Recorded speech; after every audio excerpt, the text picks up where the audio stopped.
Well, good morning, good evening, good afternoon, everybody. Welcome to the Zwift Community Live broadcast of the Zwift Classics race number 1. We're out on the Yorkshire Grand Prix. We're going to have 3 laps for the men and 2 laps for the women today. We'll be covering C1 and C3 respectively across both of those races. And it's myself, Nathan Garrett, next to Anna, Zwift racer, coming right out of New Zealand for what we're covering today. Looks like you're even in chat already, getting super excited about it. I know.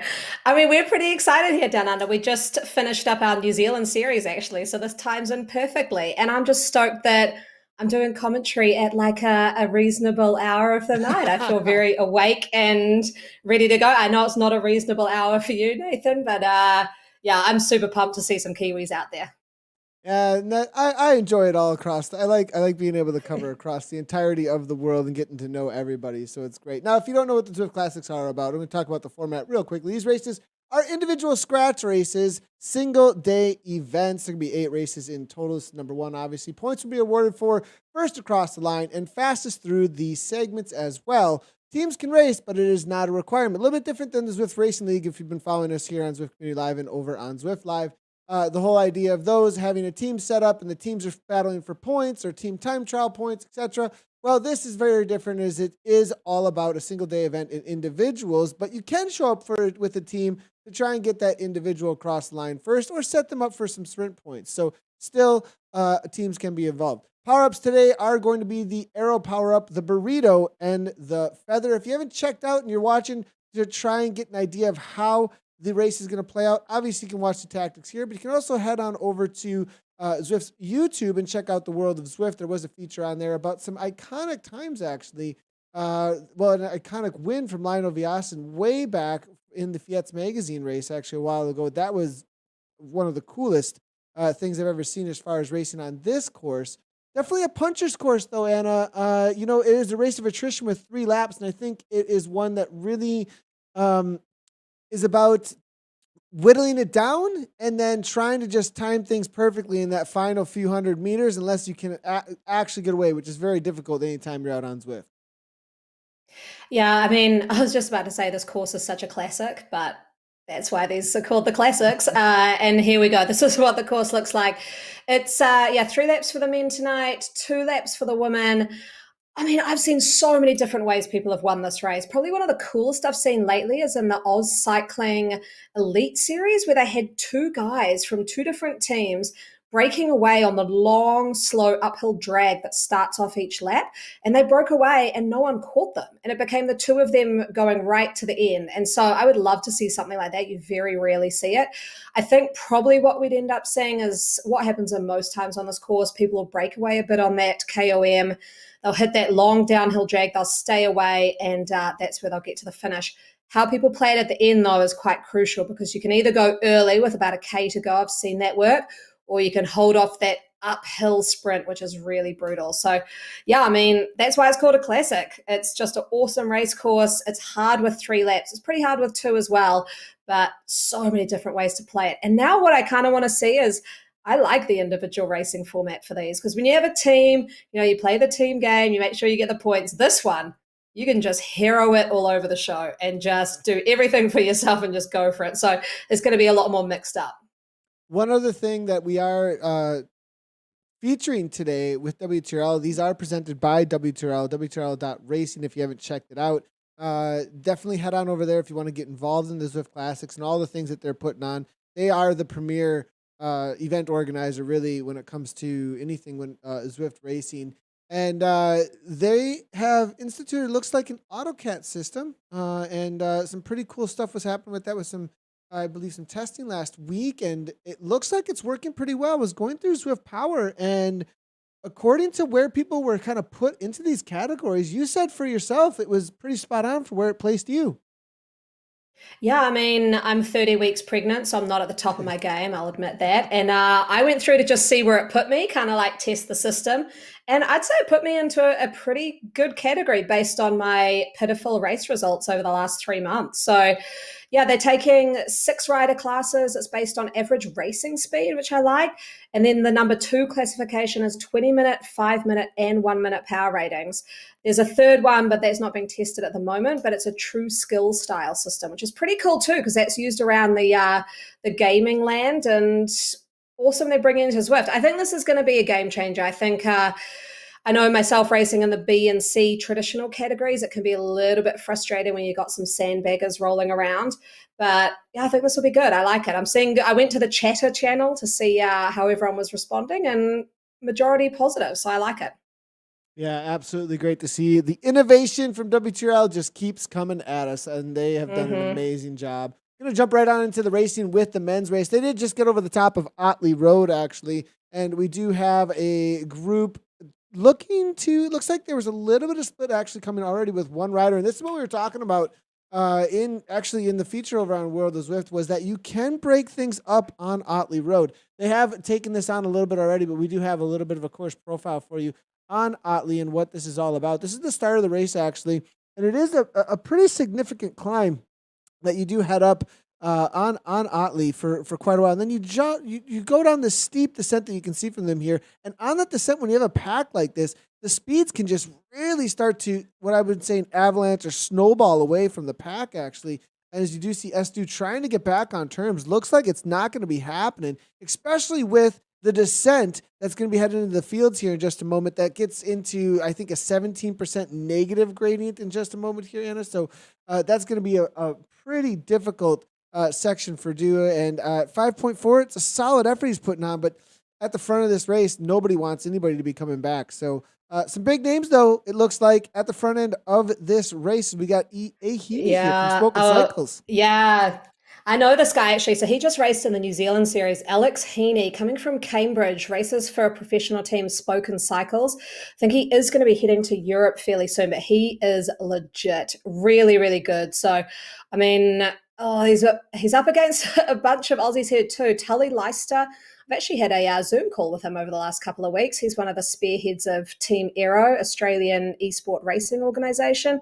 Uh, these guys are no joke. So this is some serious sort of semi-professional, professional cyclists who have hit the tarmac, and it's going to be exciting to see. I also see Mark Bosted there.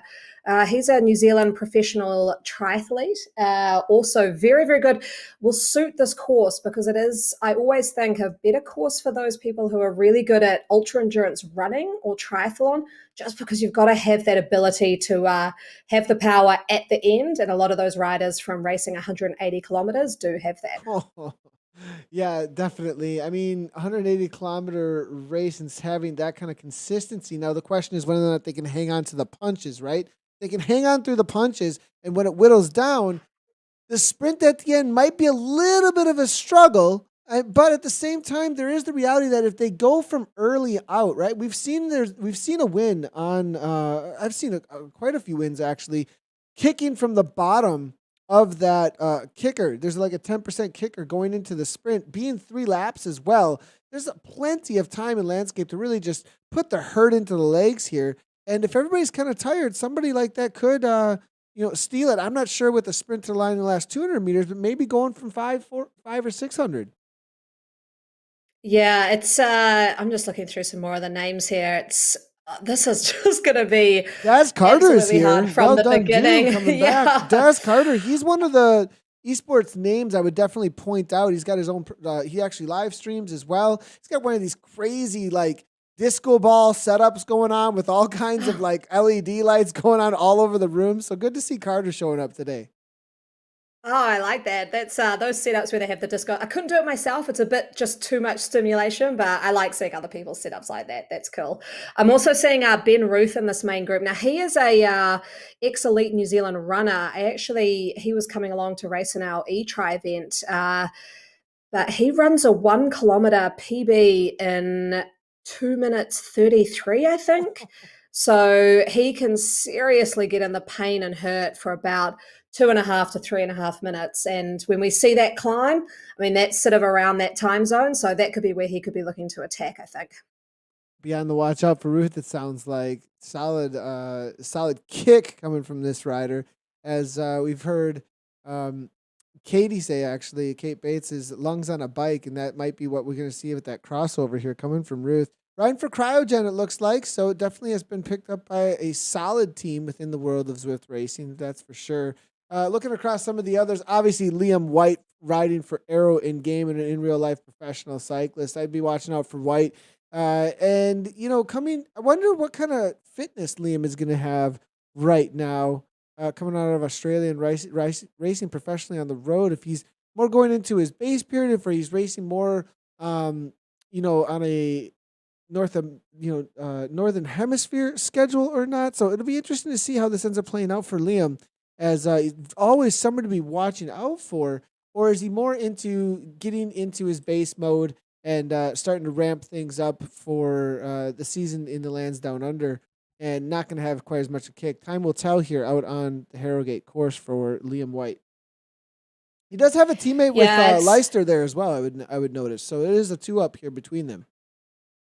I mean, are people going to race the team game though? I don't know. It's I reckon people are just going to have some individual fun. It's been a while since we've had some top level individual racing like this. So much of it is team based now, which is really cool. I love the team element, but the individual stuff, you don't need anyone in your ear. You don't need Discord. You just chuck your motivational music on and absolutely go for it. So that's what I want to see tonight for sure. And I think we've got the kind of crowd out riding that'll do that. I mean, what do you think about bike choice, Nathan? I've had a few people ask, and I've said Tron, even though I say, I'm not a huge fan of that bike, but I do think for this course, it's probably the safest option.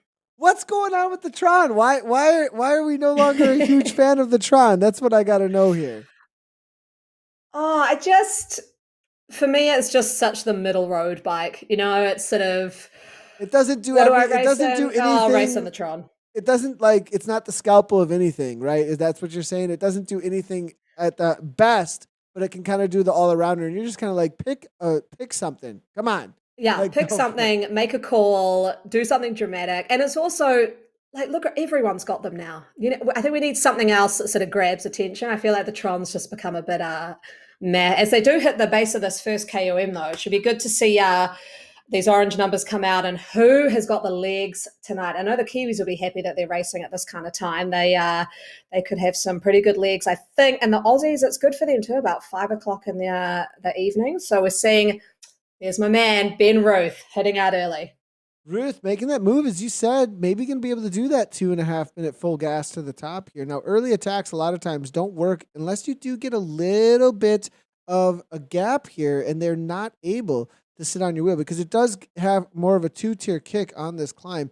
The initial kick here, as you can see, is going to come into this next little section, and then it's going to level out and go right back up here. Brad's trying to get back on terms here in just a moment. Oh. It most likely will bring this back. I mean, can he really hold on to 8+ all the way to the top here? But it does look like Brad is going to do it. Look at this, 8.7 now. Yeah. Ward coming back. This is going to be the initial split, as you can see.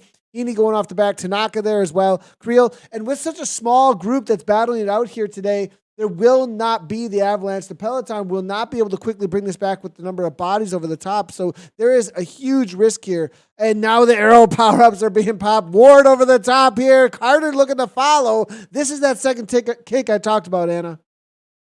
Oh, look at that. And look at Mark Bosted. So he's a professional triathlete. He is going to love this kind of course. I'm just wondering here where people will start to drop the burrito.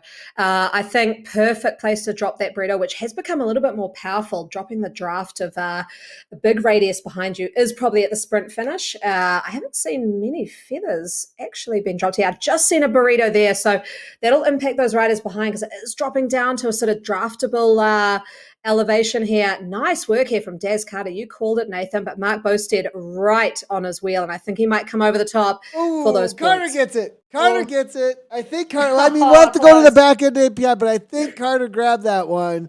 Now, trying to break away though here, Anna, I don't think it's really going to be able to happen. Too many bodies behind. Keep the speeds high though, because riders like Heaney need to get all in to grab that wheel, because this is the danger section on this -% grade. The speeds are way high ahead. If they don't start sprinting to catch up, they are gone from this race. Only one lap in.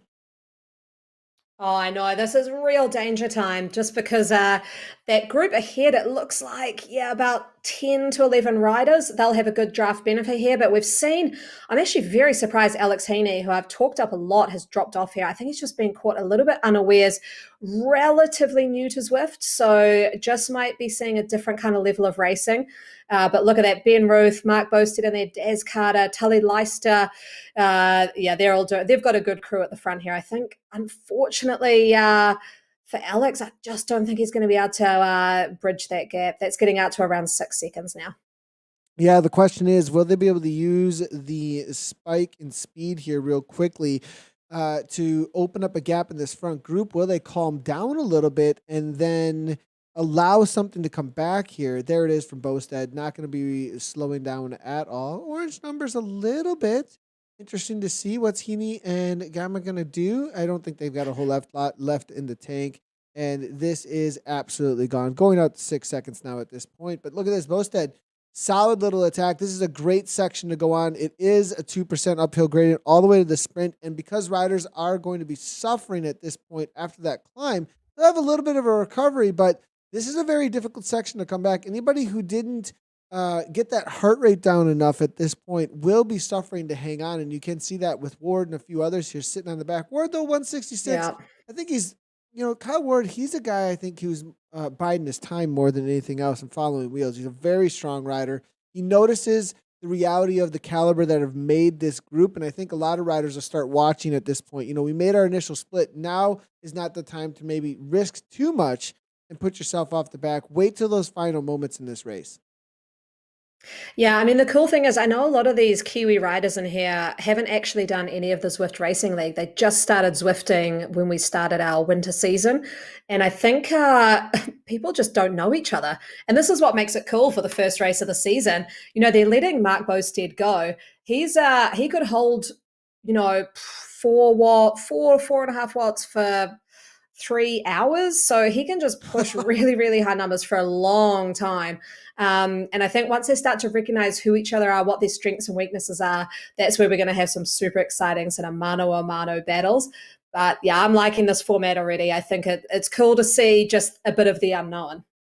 Look at how this is playing out here. People kind of playing some games with each other here at this point. No, I'm not going to chase that down. You chase that down as we see Ruth here sitting in 156, 157. I really don't think that there's anything happening here as far as any kind of struggle. He's just not willing to put in the work for the other riders. You're going to have to do this for us here, is what he's saying to the rest of them. A couple of burrito power-ups being used. That's just to let go of them, I think. I don't think anybody's really interested in using that for a tactic at this point because they do know that the lap banner is coming up in just a moment.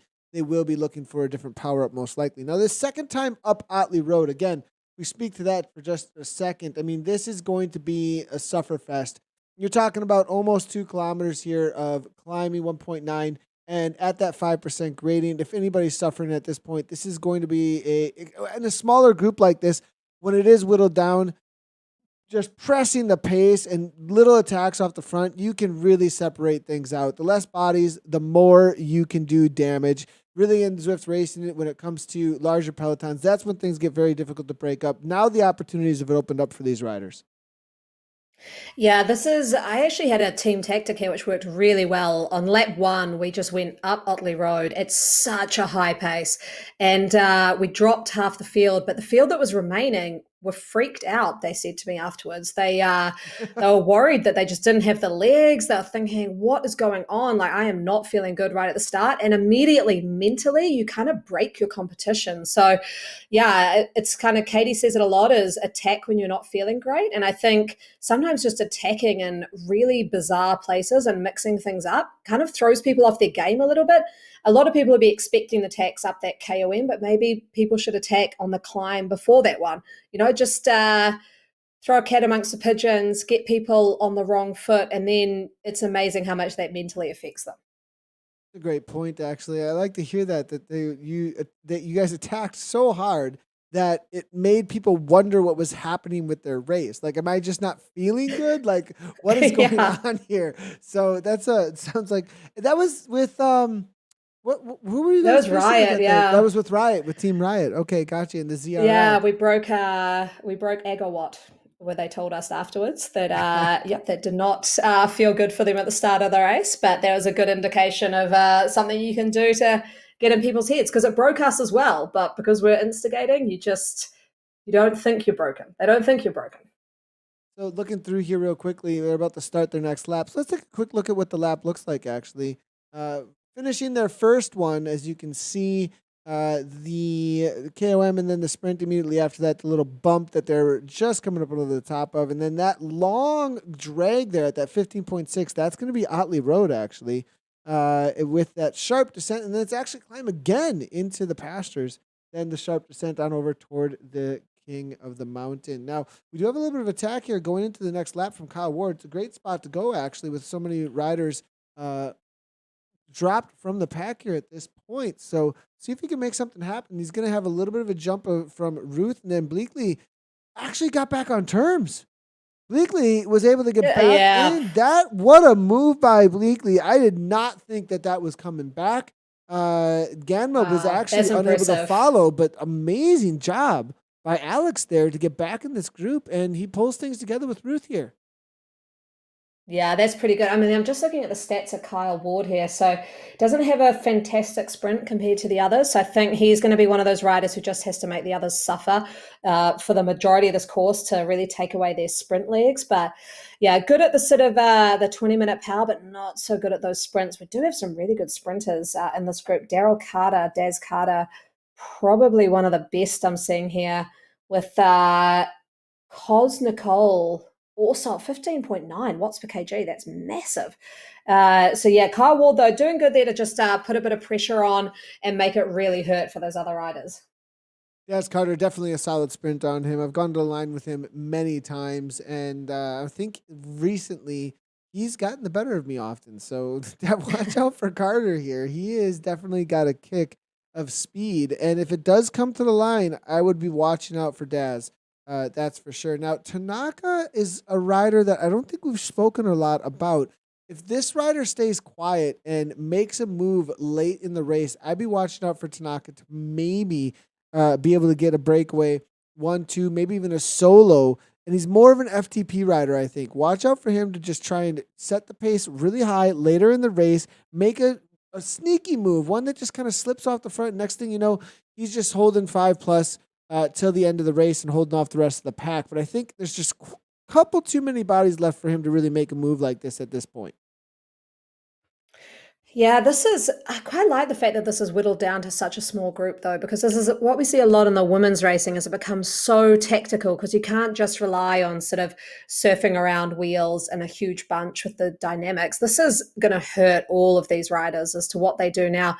They have really taken a bit of the pressure off, though. They're up on this long Otley Road climb, 4% grade, not riding huge power numbers. So relatively comfortable. I think there's a few in there who just want to take it all the way to the line, and then a few who are going to push that next KOM to just get it down to probably 2 or 3 riders would be their ideal going into the next lap.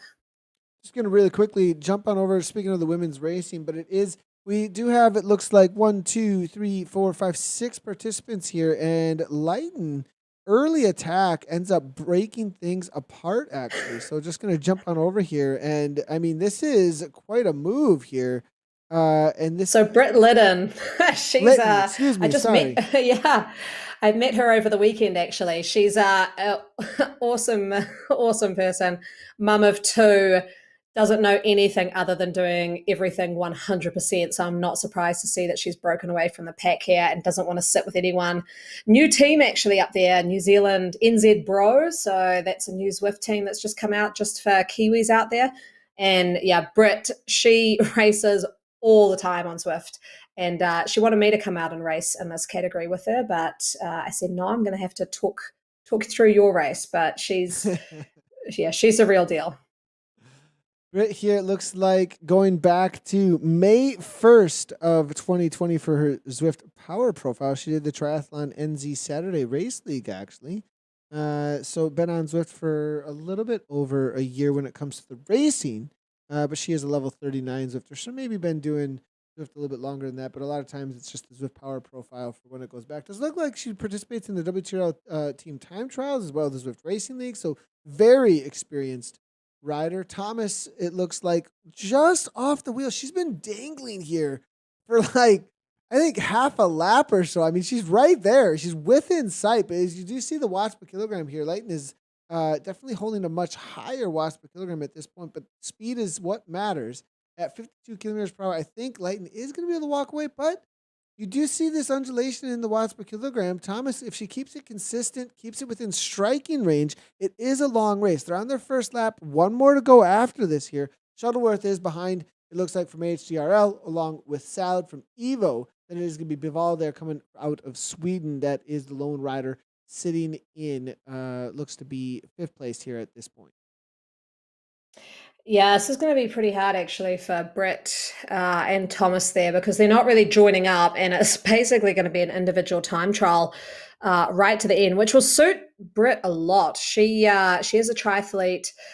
She does, I think she's qualified for the 70.3 Worlds happening in Topor next year. So, yeah, she can ride 90K on her own pretty easy. So this won't be too hard for her actually heading out. I think that's why she wants to keep that little gap with Thomas behind her. And I would imagine anytime she sees Thomas push up the watts, she'll just match it and go a bit higher to keep that gap. She doesn't want anyone on her wheel.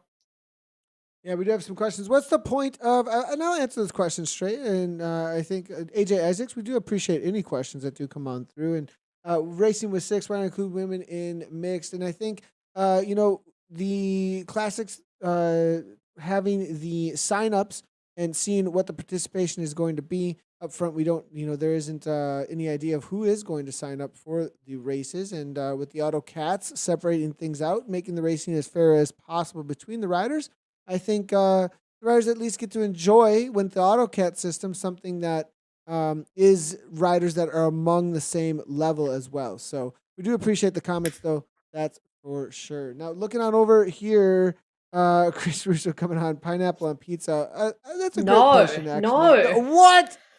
No. Okay. Oh. I'm questioning whether or not we even have fashion police anymore. So...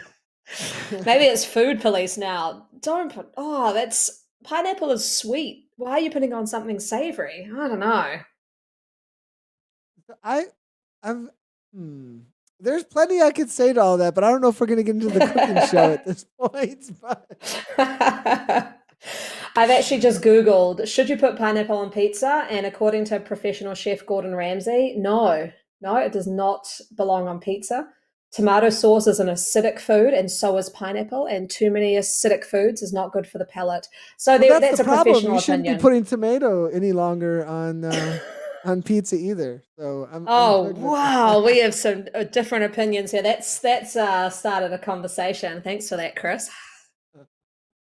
Looking, we are seeing Alex is catching here in game. As it looks like Alex may have been dropped again. Actually, interesting enough, I thought he had made it back into the front group, but 35 seconds now back here. Bosted, Creel, Endo, Ruth, and look at this here. This is looking through. We've got a solid 10 with a chase group of what looks to be. 6 riders that are trying to bring this back. It is a lap and a half to go. This isn't over. If the riders up front have put a little bit too much down, Liam is just completely off the back at this point. Maybe in more of a base period for his training, because not usually what you would see from a rider of this caliber. No, I'm surprised at that. By the way, there will be a lot of chat because if there's one thing the Kiwis like to do, it's trash talk. So if you're seeing a lot of messages popping up on screen, they will just continue to pop up because, like I said, I don't think people will be on Discord as much because it's not a team event. So there'll just be a lot of chat that we're going to see, which will be quite entertaining. And I think we've got a few Japanese riders there, but I love that this is mostly sort of Kiwis versus Aussies. And that's going to just add that little extra element of competition to this group. And love it. I just keep on with the trash talking fellas because it's very entertaining. And we do have Creel, Kyle Ward, Tully Leister. That's the 3 Australians, and that's going to be against Bosted, I believe. Is that, if I'm not incorrect there, as well as Bleakley is here as well. So good to see. Am I missing anybody? there. Ruth as well. Excuse me, Ruth there as well. The Yeah. runner who does have the solid kick, you're saying, for about 2.5 minutes or so. So we'll see if that does end up playing out well. He did attack early on the first KOM. It didn't end up playing out in his favor, though. I wonder if he struggled a little bit early on and learned from that first time through. Endo at the back here, another rider that we haven't talked about a whole lot, but that is also a ZWC. USK, is that going to be Husk W? I'm not positively trying to put that all together there, but that's also ZWC actually showing up with a solid contingent here. I'll be watching out for them. I bet you they've got a plan today because they've got 3 riders in this front group, all in their earned Zwift Racing League kits, actually. So ZWC, whenever I see them, they're a little bit quieter a lot of times, but when it comes to flexing, they're even in the socials or anywhere, but they show up, and I'm always like, be on the watch out. These guys, they are sneaky, and they can grab a win almost on any race they show up to. Love the sneaky wins. They're just climbing over this sort of hill before the hill. I thought maybe someone might try a little bit of an early sort of punchy attack, but it looks like they're all just going to stay together. Something's probably going to have to happen on this next KOM. We've got a few people asking about the points. If you head over to the WTRL.racing website, they've got all the information on this classic series, so scoring, rules, the schedule, everything there. So it's probably the best place to head over if you've got questions about points and what these guys are racing for. But they're about to hit this downhill now, take a hard left-hander, and then hit this climb. A climb that's is divided into 2. I know when I get back into racing, I'm going to approach it a lot differently than I have in the past. In the past, I've kind of gone out super hard and then used the flat bit as recovery and then gone again. But I think actually the better strategy is to sort of stay with the pack on the first part, recover a little bit on the flat middle section, and then absolutely gun it in the second part. So I think those riders, like we said, Nathan Benruth probably went out a little hard before. I just don't know if he knows any kind of different acceleration than just going hard from the gun. But let's see what happens on this time up. Yeah, we'll see how this ends up playing out. I mean, perhaps it worked out for him as he did play. He did end up in the lead group here, so maybe it was a little bit of a fade climb for him there. We do have questions and comments coming on through over at chat, and just so you know, we can bring them on in. And a great little question, or actually comment, excuse me, coming on through from Steve Castle saying, Creel, not sure what form he is in, but he's got a lot of experience. And I have to agree with that. Racing actually for Vision Cycling in the past, and I believe he was picked up from what I'm seeing here by AHDRO7. So Creel definitely always one to watch out for if he does have the form out there today. He was one of the participants in the second ever, was it with this? No, excuse me, third ever live event in London way back in the day. So Creel traveling all the way out from Australia to make it to that live event, actually. And solid result for him there, and has been a perennial presence amongst all of the Zwift racing ever since. So watch out for Creel in the later half of this race here if he does have the form. Leister, though, on the front here with 7 watts per kilogram, actually following Ward's wheel at 174 beats per minute, man. And this guy, he just wants to set it hard, and I think that is because of what you said. Doesn't have the kick. He's got the reality of Carter in here and others, and I think he doesn't want to bring any of these boys to the line. No, exactly. But they're into the second part of the climb, and he might have just made that mistake that I talked about before, which is going a little bit too hard on the first half. You can already see Mark Bosted from Cryo coming past. This is his bread and butter. He loves this kind of pain. And he's up into the orange numbers. Water's catching up a little bit now behind, but looks like Creel is getting distanced in the back, 1 second off the pace now, and Endo there as well, dropping off a little bit. So this pressure is hard. Someone's dropping the burrito, which is just brutal for those behind. They can't get on that draft. It's just coming into a flat portion here. They can see the top of the climb. Looks as though Daz Carter pulling over Ward might take this away. That's a big gap.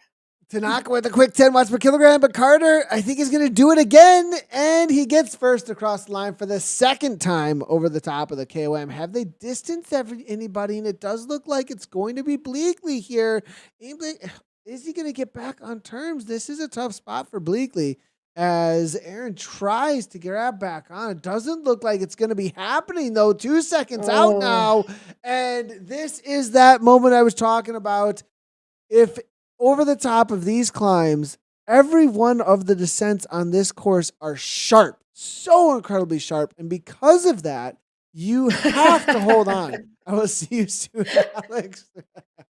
So there's Alex Bleakley and Alex Heaney, and Alex Heaney's 40 seconds back. So yeah, Bleakley's I was actually it's getting him a awesome. little bit confused there for a moment earlier. So I'll see It's you soon. yeah, it's hard. Yeah, they're very similar and just in personality as well. That's hilarious. But I did see a comment that that chase group had got within 18 seconds. But this is the thing, right? You can get within 18 seconds, but these guys will push so hard on that climb to get those points that look at that, it's blowing out to 46 seconds now. They're not catching up.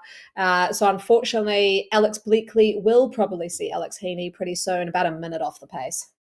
Looking through here, I think ZWC have a plan. They're communicating, and I think one of their riders did not realize that the messages were private messages coming through. You can private message in game, and it looked like there was some public messaging going on between them there. And I do believe that these riders are extremely organized here from ZWC. That gave a little bit of a tip of the hat to everybody that hey, we're communicating. We've got a plan. They've still got 3 riders. Look where they're sitting as well here, Anna. I mean, this says it all. All 3 of them at the back, Mm. following wheels here.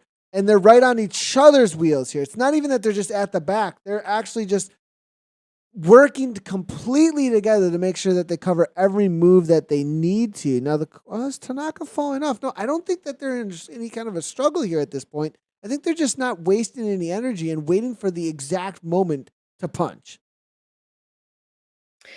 Yeah, I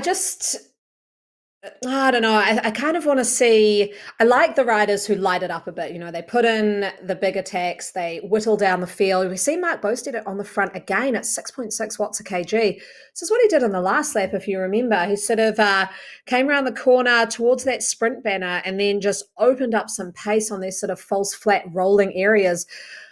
He needs to hold this on for if you've been watching the Tour de France as I have been religiously and you're seeing some of these breakaways happen, if you want to make a solo breakaway off the front, you need to hold those watts for 10 minutes at least to be able to actually snap the elastic to the group behind and just demoralize them a bit. But he's already dropped back down to 3.8, so I just don't think he's stuck up with those watts for a long enough time to really break off the group behind. We can see them catching up, so obviously that didn't work. Yeah, it looks like Boasted now losing even Burrito a little bit. I think that's just to get rid of it there, but definitely was on the move. ZWC pulled it right back together here, and I definitely have to agree with you. I like the fireworks. I like the aggressive riders. One of the best awards actually in any of the races is most aggressive rider because they animate the race. They make the things happen here. But ZWC, they're playing the team game. It looks like here, and it's kind of them versus Cryogen at this point. Arrow as well does have 2 riders. So Cryogen, Arrow, ZWC, and then 3 solo unattached riders that do not have any teammates, I believe, is going to be the situation. Might have done my math wrong there. I think 2 riders. So, you know, the team that's going to be watched now with the extra body is going to be ZWC. These other teams here maybe start throwing some punches, but if ZWC are just sitting in, they're going to start waiting for those moves to follow, I think.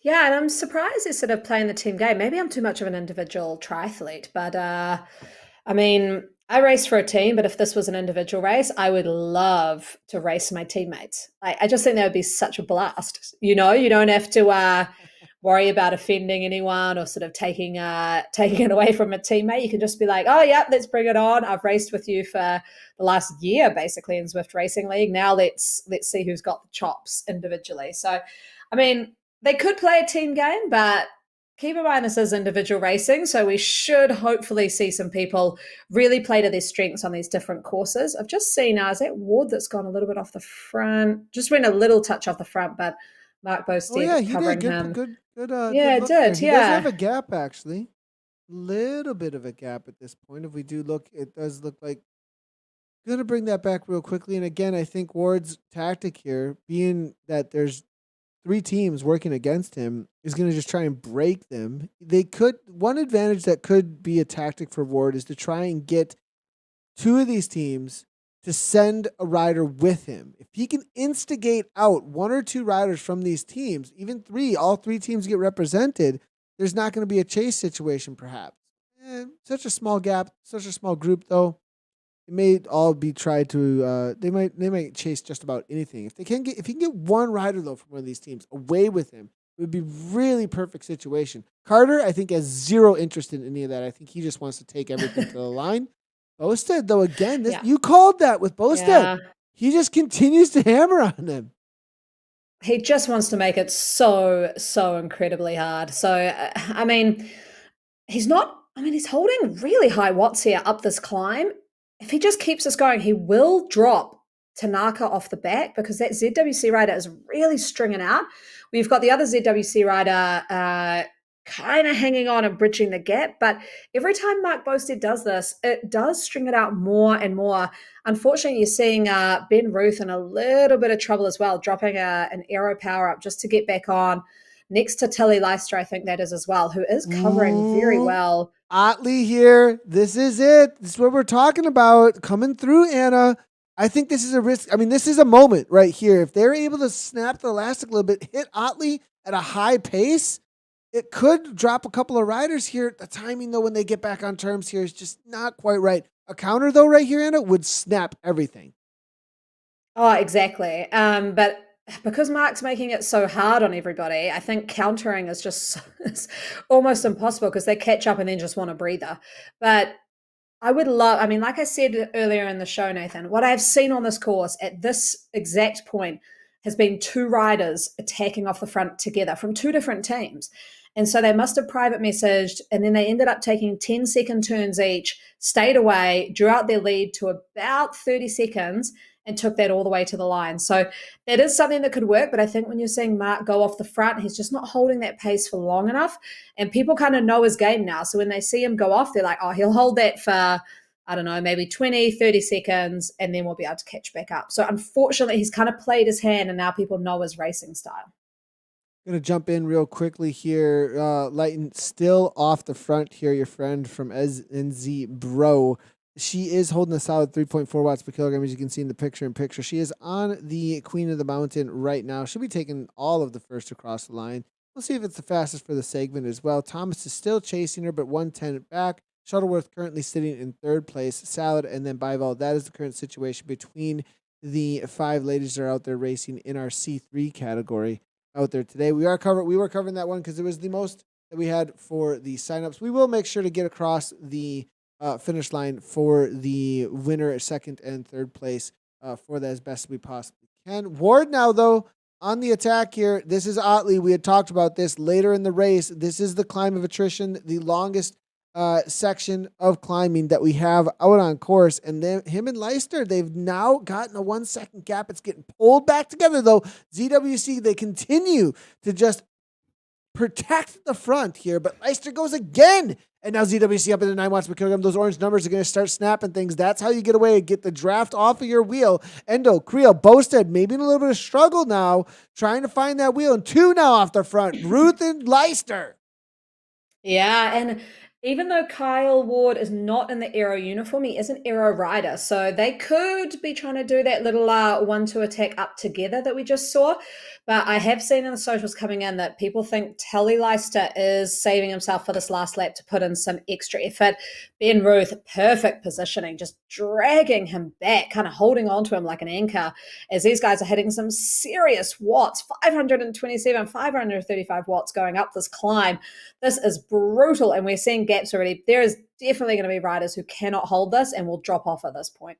This is perfect, actually, for them as you see this separation. If the separation behind with ZWC was not there, this would not succeed. Oh, but that ZWC rider going back, that one extra body could put the momentum that's needed in that chase. Now that it's snapping again, though, the main thing that these three off the front need is for that group to not be together, not coalescing, not able to get an avalanche going, no snowball effect on the downhill, no momentum, and it looks like it's working. It is snapped 3 off the back. We've got a group of 5 forming, and it's Ruth, Tanaka, Leister, Carter, and Bosted. Is it going to snap again, though? Because this separation matters. Without a group together on this sharp downhill, you can ride away with numbers.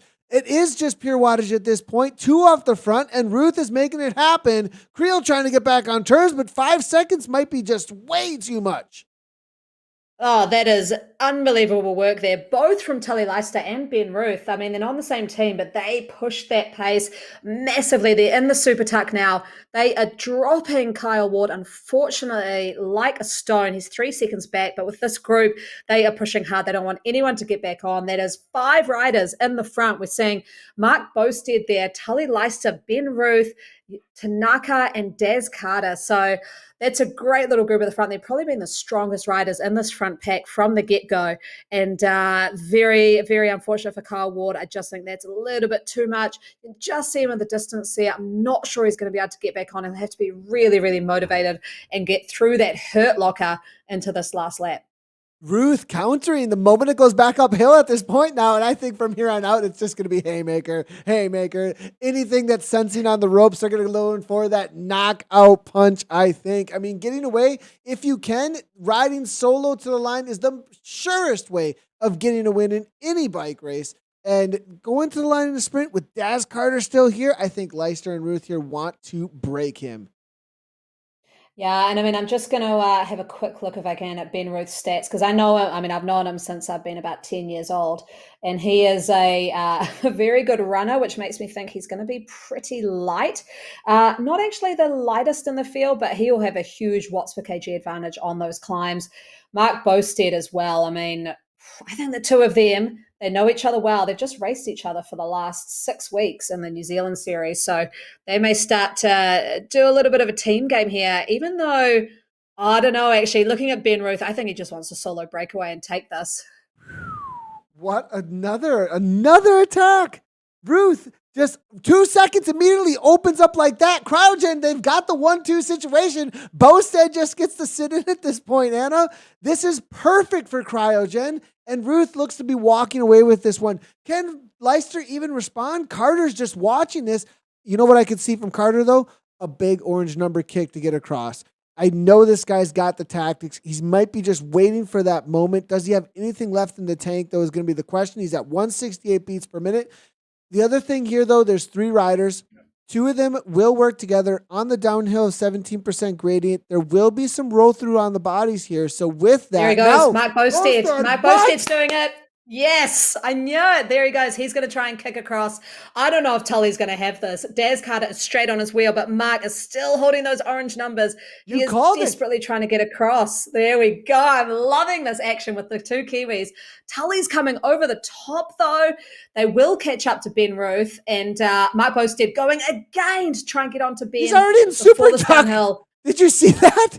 He went into Super Tuck and they weren't even at they just got into 3% gradient. What a move there. He gaps to Carter. These boys are full gas right now and really using some amazing tactics. This is some of the best racing I've seen in a while.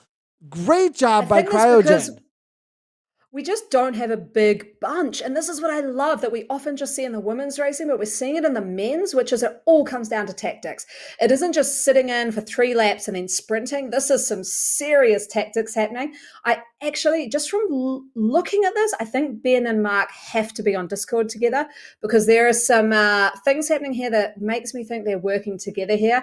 I think, unfortunately, Mark wanted to split across that gap without dragging the other 2 with him.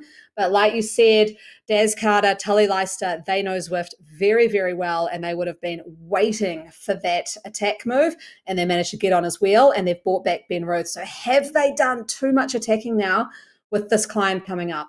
Tanaka suddenly reappears. He had an internet dropout, so he was actually here the whole time and just wasn't present. And just riding and I know Tanaka, I've been in a KISS 100 race with Tanaka. The guy doesn't have the highest sprint in the world, but he can go at a crazy high pace. I think he's pushing 6 watt per kilogram FTP. This guy is amazing, okay? and Tanaka just rode his way back in here for 2 minutes. He wasn't even there. And Carter, now we've got the smack talk coming here. Oh boy. And this is the old school router push. Is that what happened? I don't know if you ever played Halo back in the day.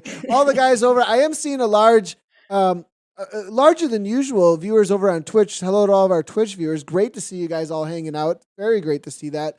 And they'll know what I'm talking about. The old Halo, hit the button on the router, and then you can just go and shoot everybody while nobody knows where you are. Well, that's what Tanaka just pulled, looks like. I'm not sure. But no. He's coming back in here. It actually probably was a suffer session for him, not knowing where anyone was, and just put his head down trying to hold on. That was an amazing job there by Tanaka.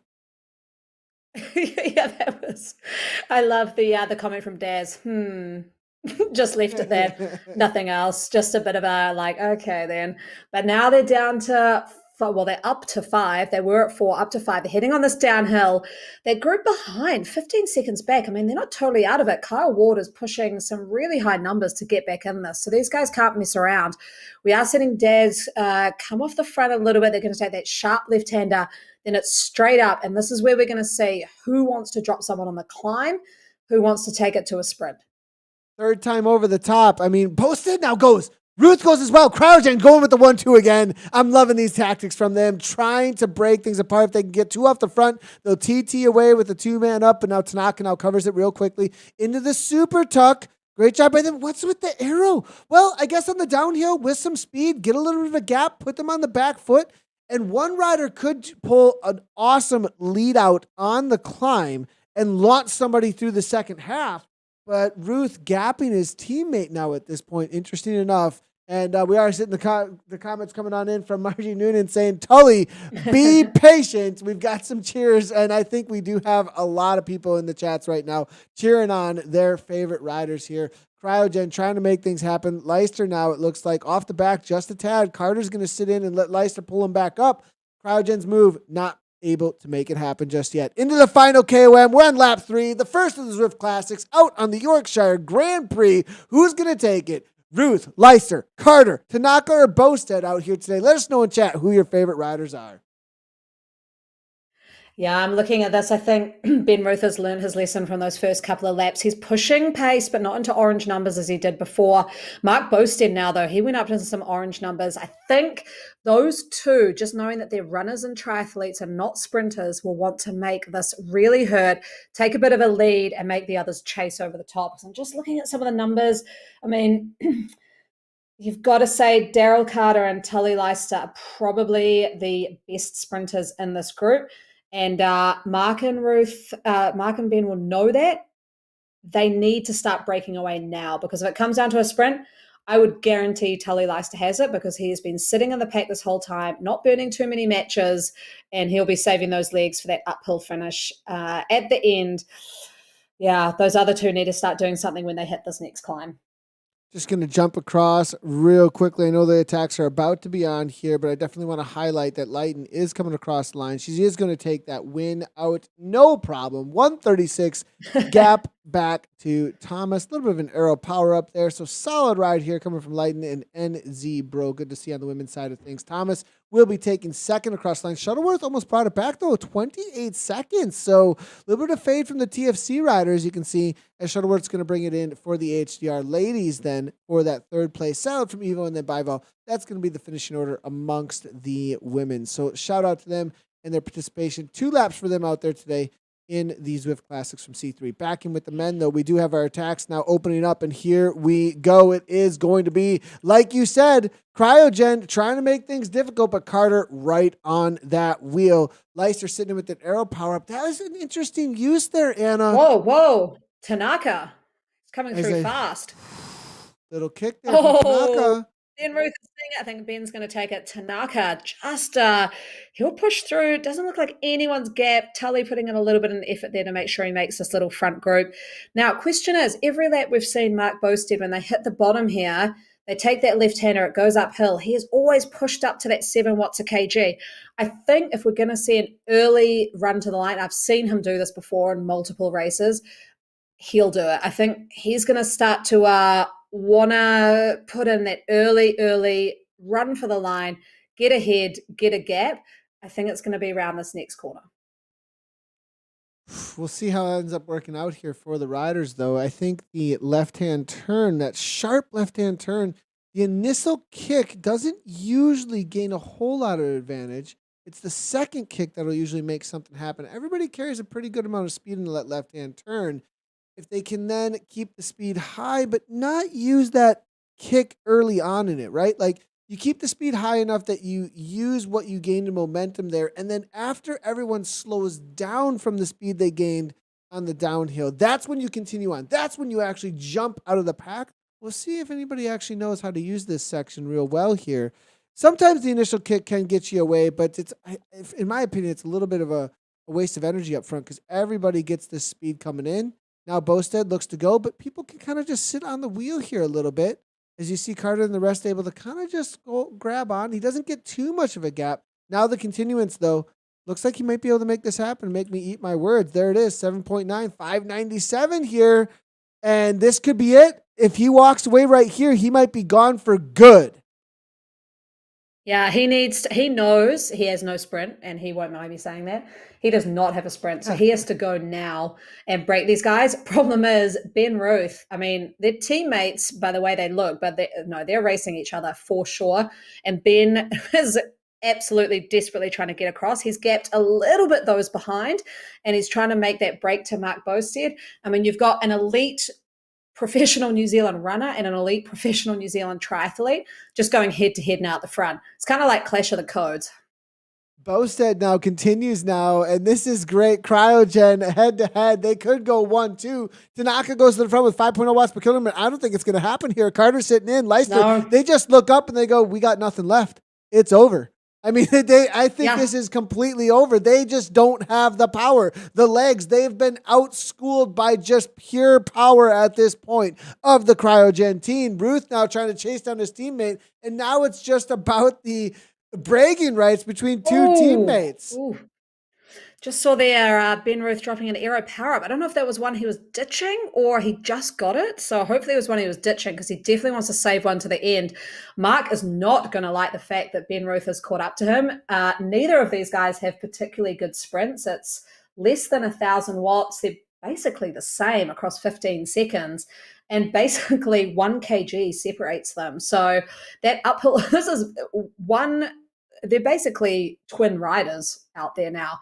To be interesting to see who wins. These guys now 8 seconds back. That's got to be devastating because they know if they'd stayed with them, their sprint would have taken it out pretty easily.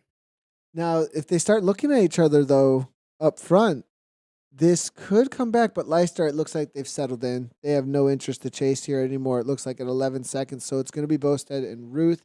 I do believe that that aero power-up was needed to get back on terms, perhaps is what was going on there. It seemed like I have a feeling that aero power-up had everything to do with, look, I'm not sure I'm going to be able to bring this back. And so use the aero power-up, gets back on terms. Now we've got a 2-up situation here. Bosted versus Ruth, Cryogen versus Cryogen. Who's going to go first? It's going to be a race of attrition to the line. You've got that initial kick. Will somebody bait things out? This is the exact same kind of situation we saw in that iconic moment that we talked about on World of Zwift. 2-up sprint to the end. Lionel actually in that situation, Lionel Viassen, when he won, baited out Van den Bosch to go to the front actually by kicking at the bottom of that 10% gradient. Van den Bosch then followed it quickly. His avatar came around. Lionel sat on then at that point, waited for 300 meters, and then kicked around him again. Will we see something similar here? Who's going to lead it to the line? And now we've got 7-2 here. They don't want to go to a kick. They just want to make the race hard. Neither of them had the sprint. So they're each trying to do the sort of attack from 1K to go. This is going to be so interesting to see who can take this away. And knowing these two guys personally quite well, this is just going to be an absolute head-to-head battle. They are so uber competitive. And there are some early drops of power-ups here. I think what Mark Bosted is doing is drop that drafting power-up. He's had a little bit of a relax. I think he's going to go before the next corner. We can see those numbers going up already. 4.4 watts per kilometer here coming from Bosted here. Ruth sitting on, though. What's going to happen here between the two Cryogen riders now? Initial kick's going to make something happen, or are they just going to watch and weight to the final few meters here. Bosted now 6.6 watts per kilogram, 8 watts per kilogram now. Ruth, it's head to head, neck to neck. Nobody wants to take the front wheel now at this point.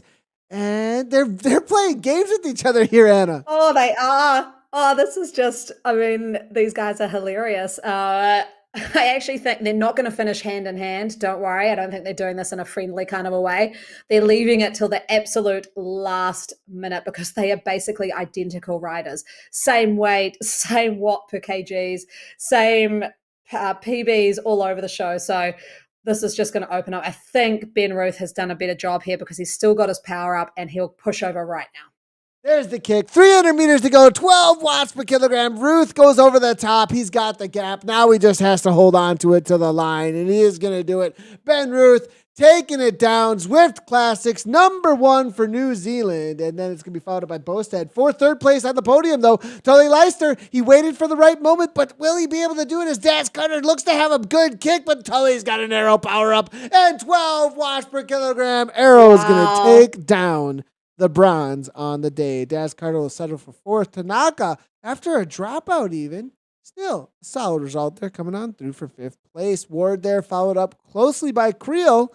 It's going to be Ward and Creel for sixth and seventh. They weren't actually that far behind in the end, Kyle Ward. So they were pushing some high numbers to, I mean, that's sort of within 20 seconds. That's a good job. Yeah, solid job here coming in from them. So way to go for seventh through seventh place. Endo and the rest of the ZWC boys here making their way to the line. But if we take a look back here, it was an amazing kick there coming on in from our man Ben Ruth and Bosted. These two broke away in that. You were right on actually there about that sprint section too. Did you have some sort of inside information there, Anna? I mean, spot on call about where they went, and it was these two to the line after a kick through that sprint section, breakaway situation, and Ruth there timing it perfectly over the top, had the kick over Bosted. I've been watching these guys race for the last 2 months. I know their style. I know what they're trying to do. I know their strengths and weaknesses. I feel like I know them too well. And I know them in real life. Ben Ruth I've known since I was about 10. Mark I've known for about 10 years. So, yeah, I guess that's what comes down to it. That's the inside knowledge there, Nathan. But New Zealand's a small place. We all know each other. Gotcha. Well, that makes a lot of sense. There's the little bit of cheering probably in the chat as Leister was patient and able to hold on to a podium. So shout out to Errol Carter, unable to pull the disco ball across the line for third. So great racing. That's going to be the first of our races out here for the Zwift Classics. Amazing job by everybody out there. See if we can bring in some results for everybody in just a second here. We are waiting for them to load up. We've got, it is a new series, and we've got a couple of things, I think, in the background here over at WTRL. So if you're looking for full results, you have to head on over there for the results. But you saw them across the line there, everything that was playing out between these for the C1s and the C3s. If you look, we will be covering the entirety of the European zones as well, so be on the watch out for that. That is scheduled on YouTube. And we will be live, obviously, on Twitch and Facebook. It's a great opener. What do you so far? What are you thinking of the classics here, Anna?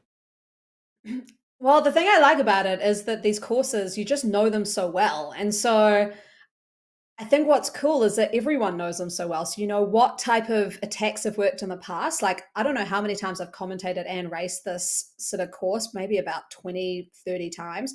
So you go, okay, if I go early, it's going to work with these kind of riders. If I go for a sprint, it'll work with these kind of riders. So you could see that out there. Like, because the men's race got whittled down so much, it was so tactical, but it was tactical in a way that everyone else seemed to know each other's tactics. So you couldn't just, pull a fastie on someone and get away, as we saw Ben Ruth go off. Then Mark Bosted tried to do the sprint back up to catch up, brought the other two with him because they knew the game. But I think, unfortunately, those two off the front were just a little bit stronger. I know that they can hold those watts forever. So they could just break away, and then it just became a little battle of the Kiwis at the front. And Ben, he just played it smarter with that power up at the end. He just timed it a bit better, took a recovery, and then sprinted over the top. Yeah, it's really great. We got a little chat. Well, that was good prediction, great prediction in there. And the reality of them proving that this is a race of attrition too, right? Like not pure sprinters, and they just broke everybody eventually. With 3 laps out here, the reality of how much climbing, how punchy everything is, make it really difficult. It is possible, which also makes this a great course and a great race. Because a lot of times, one of the things that we see in cycling, across all of cycling, is like, will the breakaway actually work? You know, it's not just Zwift racing, and this is definitely a situation like that. Now, if you're looking for more Zwift Classics, like I said, we are going to be streaming later, but this is not just happening today, all the way through August 31st. Apple Lap, Crit City Slam, Richmond Challenge, Watopia Cup, Rund Innsbruck, Trofeo Bologna, and London International will be happening through the rest of the summer here.